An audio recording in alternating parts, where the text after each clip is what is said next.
Um estudo do Ministério Público de Contas aponta que quase 60 câmaras do Paraná pagam salários acima do teto constitucional para os presidentes do Legislativo Municipal. Manuela Niklevics chega com esses detalhes. Um estudo do Ministério Público de Contas que aponta que quase 60 câmaras do Paraná pagam salários acima do subteto constitucional para os presidentes das casas. O dado consta em um levantamento que foi realizado pelo Ministério Público, que atua junto com o Tribunal de Contas, e foi divulgado recentemente. A pesquisa traz a informação de 378 dos 399 municípios aqui do nosso estado, ou seja, pouco mais ali de 95% do total. Entre os pontos verificados estão a não proposição do ato para fixação de subsídios para a legislatura atual, adotando leis vigentes de legislaturas anteriores. A aprovação de salários neste ano, por exemplo, não obedecendo o princípio da anterioridade ou até mesmo a fixação do valor abaixo do salário mínimo. Porém, um dos pontos que mais chama a atenção é esse fato que a gente trouxe ali logo na abertura para você. São 59 câmaras aqui do nosso estado que pagam salários acima do subteto constitucional para os seus presidentes. Entre os exemplos apontados está a Câmara de cidades como Ponta Grossa, região aqui dos Campos Gerais, cidade de Ponta Grossa que nos escuta aqui na Jovem Pan, em que o salário do presidente hoje é de R$ 27.100 e está a mais de 40% acima do previsto na Constituição.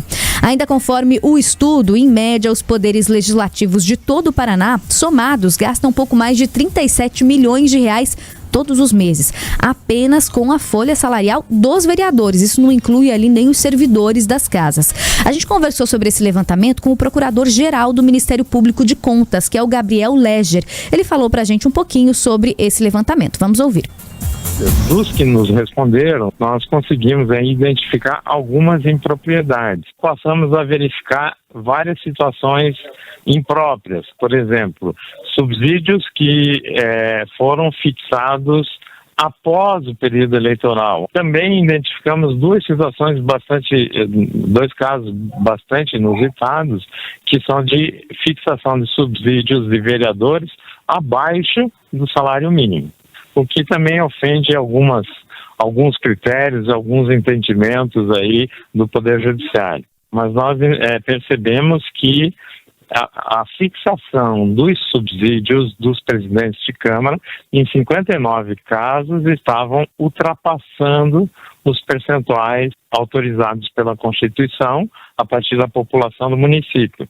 Então, esses valores que foram identificados acima do valor de alçada, eles entram numa rotina de auditoria, não é um processo ainda, é uma rotina de auditoria. Os presidentes de câmaras vão ser notificados, informados da situação e a aplicar os redutores e a devolver o que receberam a maior. Se não houver esse consenso e essa devolução do que já receberam a maior, aí sim se instaura uma tomada de contas para que haja oportuno ressarcimento. O procurador-geral também ressaltou que cada uma das improbidades terão que ser analisadas à parte. Aqueles que foram fixados após o período legislativo, já violando a moralidade, ou aqueles que foram fixados no decorrer deste ano, algumas câmaras recusaram um projeto de lei, foi apresentado o projeto de lei e foi recusado. Outros simplesmente repetiram o valor de subsídio da legislatura anterior. Algumas não fizeram nada, fixaram só para o prefeito, mas não para os vereadores.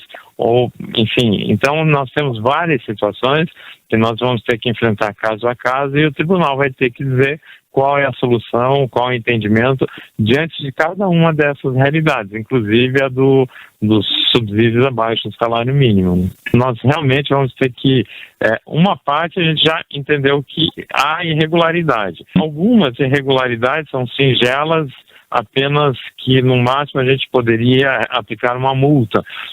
Outras a gente precisa avaliar se o novo parâmetro fixado é legítimo e aplicável ao longo da legislatura.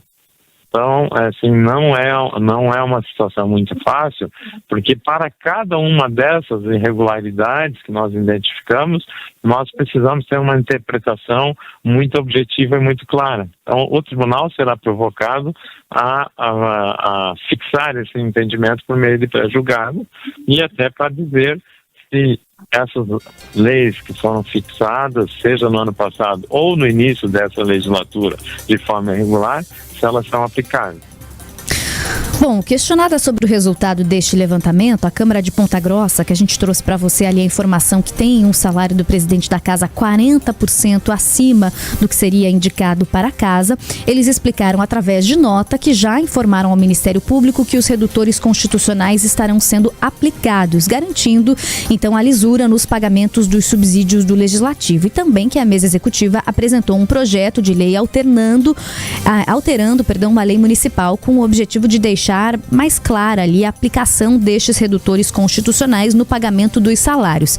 E quando for aprovado e sancionado pelo Executivo, o projeto então será encaminhado ao Ministério Público de Contas para que tudo seja passado a limpo. Até parece, né, bastante burocrático tudo isso, todas essas regras que a gente está trazendo para você, mas o fato importante que a gente tem que se apegar é que a gente foram analisadas 278 câmaras dos 299 municípios que nós temos aqui no nosso estado, e 230 apresentaram algum tipo de problema aqui no nosso estado, que, claro, por óbvio, variam dos mais simples aos mais graves. E existe uma série de regras, realmente, quando a gente fala desses subsídios, né, nas câmaras municipais, que a gente normalmente não conhece tão a fundo, né, mas a gente precisa estar atento a tudo isso, porque a gente está falando do primor com o dinheiro público, dinheiro esse que, quando é aplicado da melhor forma possível, e entenda que a gente não está falando aqui, né, de uma não importância das câmaras de vereadores, são importantíssimas. Aliás, as câmaras de vereadores são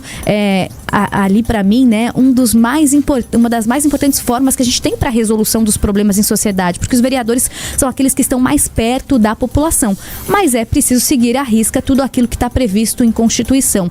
E esse primor vem principalmente com o salário, com os gastos que a gente bate, né, tanto aqui nos vereadores, que eles precisam ter esse zelo com os gastos, com os servidores que estão em cada um dos gabinetes, com o uso dessa máquina que eles têm nas mãos. Então, a gente fala muito aqui na Jovem Pan, por exemplo, do uso dos carros, dos gastos com as gasolinas. Tudo isso tem que acontecer e é importante para que o trabalho aconteça da melhor forma possível, mas é preciso que tenha zelo com tudo isso também. Para você ter uma ideia, dentre as regras ali, existe, né, imposto a todas as câmaras, a todos os municípios, que o gasto com os salários dos vereadores não pode ultrapassar 5% da receita do município. E tem ali também no levantamento algumas câmaras em que isso aparece um pouquinho acima do valor correto. Então, é aquela coisa, a gente fala tanto, né, e pega tanto no pé, às vezes, do governo federal, que não tem a responsabilidade fiscal, e a gente vê tanto vereador até subir na tribuna para falar sobre isso, né, mas na hora que a gente olha para dentro da própria casa, o zelo e o cuidado tem que ser o mesmo, é dinheiro público exatamente igual. Aí a gente segue acompanhando, né? Claro, esse assunto, sempre a repercussão é grande, ainda mais quando envolve dinheiro público, né? Que está sendo aplicado, ou da melhor forma que deveria ser gerido. Muitas vezes não é o que acontece. 10h59.